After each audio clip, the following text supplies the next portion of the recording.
náà nínú àlàyé tá à ń bá bọ̀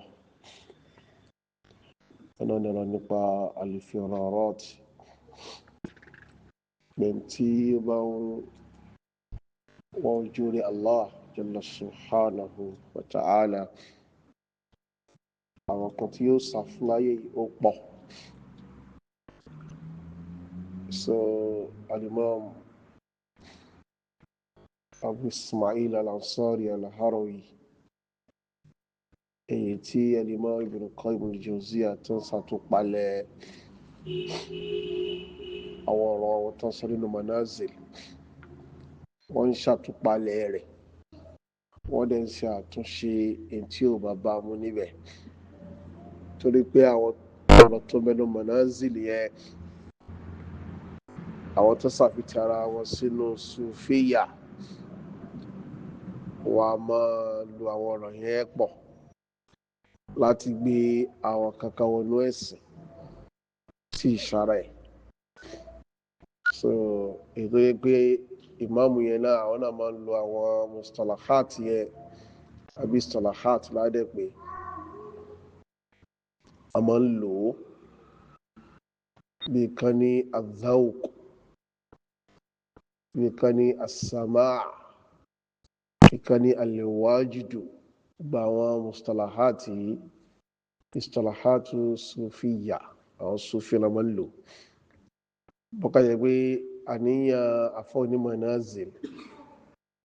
oníkan fẹ́ ṣe taqribu àwọn mustalahat yẹn wọ́n fẹ́ ṣe taqribu ẹ̀sìn sunna pé ká lè rí àwọn ìpìlẹ̀ kan fún wọn nínú sunna Ànábì wa Muhammad sallallahu alayhi wa sallam lẹ́yìn ìgbà tá a bá ti yẹ̀wò nínú al-Qur'an. So al-Imam Ibn Qayyim al-Jawziyya ibi tí Abu Ismail al-Ansari bá ti gbà á wọ́n sọ pé gbà á ibi tí wọ́n bá ti gbé gbági wọ́n sọ pé sókè ní o wọ́n gbé gbági. Tírà yìí inú rẹ̀ ni al-Imam Ibn Qayyim sọ yìí pé nuhibbu shaykhana walakinna al-ilma ahabbu ilayna pé a nífẹ̀ẹ́ àfáwá o ṣùgbọ́n a nífẹ̀ẹ́ ìmọ̀ as-sidq òdodo a nífẹ̀ẹ́ ju kí ni o ju àfáwá lọ tá àfáwá bá sọ̀rọ̀ tó gbá mu àgbà wọlé tó bá sọ̀rọ̀ tó kú dé káàtó àrọ̀ yàgò fún láì ní sọ pé wọ́n ti ṣìnà wallahu ta'ala a'lam. Al-Imam Abu Ismail al-Ansari al-Harawi rahimahullah àti sọ̀rọ̀ àwọn firarat mi lẹ́yìn tá a ṣàlàyé yẹn a ní firaru al-khassati min al-khabari ila ash-shuhudi wa min ar-rusumi ila al-usul wa min al-hudud ila at-tajrid sọ̀rọ̀ pẹ̀ náà ṣùgbọ́n àwọn eléyìí ní bùkátà sí pọ̀ ní bùkátà sí lọ́dọ̀ tí wọ́n ń bì kò lè rẹ̀ kó ṣàánú.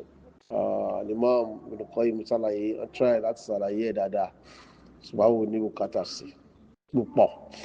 ní level tí a wà yìí. So lẹ́yìn ìgbà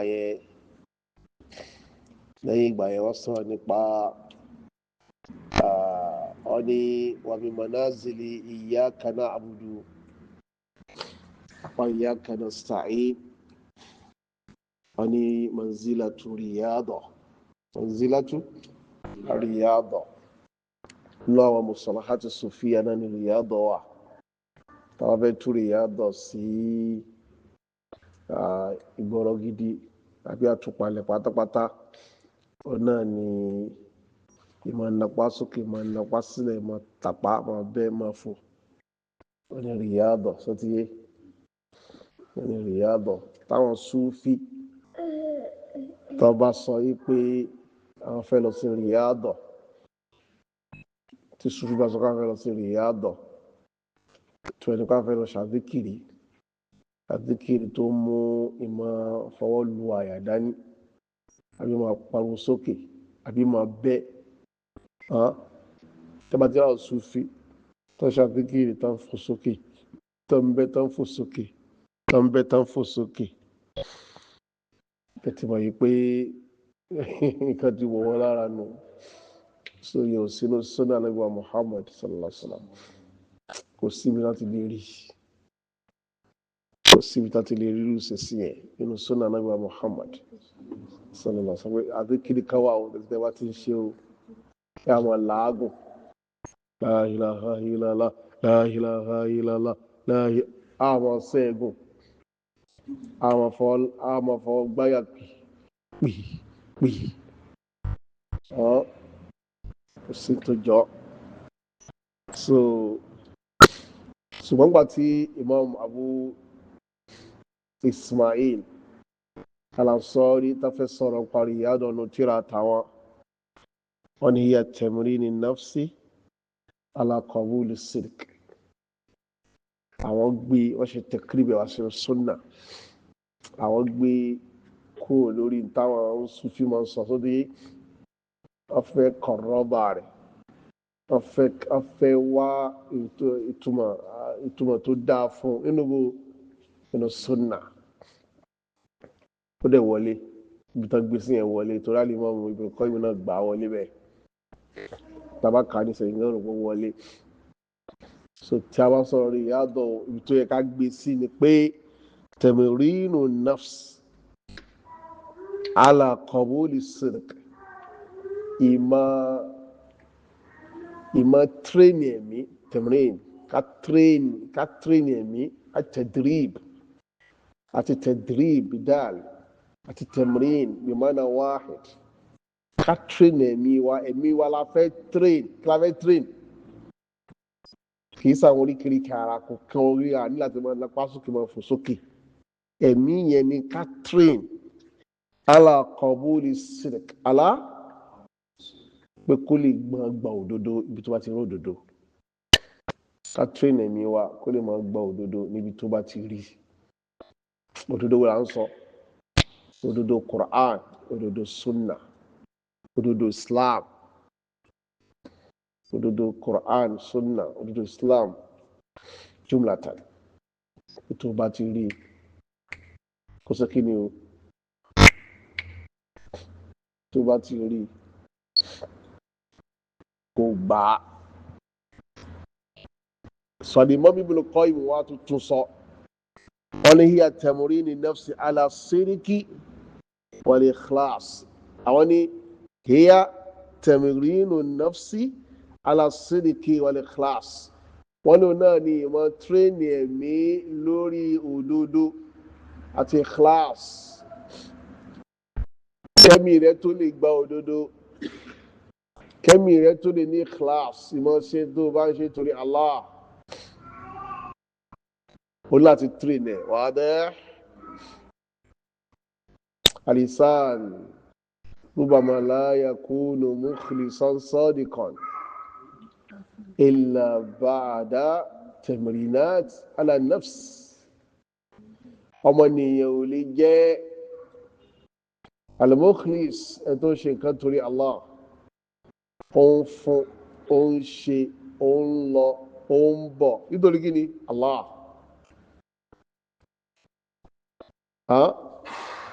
ẹ bá di mọ́sálásí torí Allah ló fi wá